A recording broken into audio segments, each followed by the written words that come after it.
В рамках административно-территориальной реформы к Бишкеку присоединены 15 жилмассивов из соседних районов. Мэрия уже утвердила пошаговый план действий, созданной рабочей группой по сферам ЖКХ, транспорта, архитектуры, муниципального имущества, социальным вопросам, где определены приоритетные задачи по проведению АТР.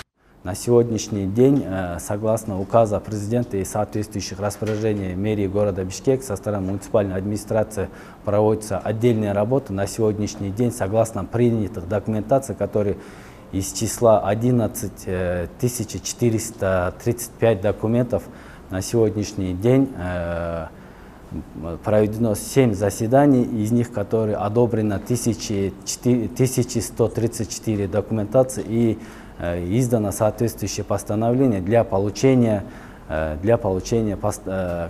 государственного акта о права частной собственности Новопавловского и Орохского айлюкмыты. В присоединенных аильных аймаках создали 8 муниципальных территориальных управлений. Совместным приказом мэрии и администрации Чуйской области создана межведомственная комиссия по передаче столичному муниципалитету основных фондов и документов, в том числе по земельной амнистии. Кроме этого, в рамках реформы начаты инфраструктурные проекты в жилмассивах.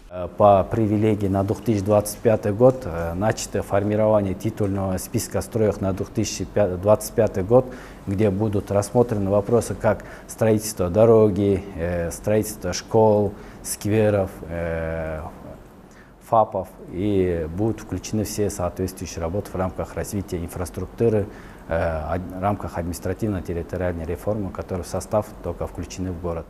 Эксперты отмечают, что пилотный режим АТР прошел успешно. Присоединенные населенные пункты со всей инфраструктурой требуют особого внимания. Вопросы нужно доработать, учитывая мнения и предложения от общественности. В пилотном режиме этот этап успешно завершен. Теперь другой вопрос. Надо все это продолжить и организовать такие статусные, территории, которые в истинном смысле этого слова были самоуправляемыми с финансовой точки зрения и административной точки зрения. Вот в таком случае только мы будем добиться результата и будем сильный Кыргызстан. В мэрии объяснили, что так как в каждом аильном аймаке утвержден свой бюджет, то мероприятия, в том числе по благоустройству, будут проводить по утвержденному плану. Добавим, что бюджет столицы в этом году составил 32 миллиарда 590 миллионов сомов. Из них бюджет присоединяемых в рамках АТР аильных аймаков составляет 868 миллионов сомов.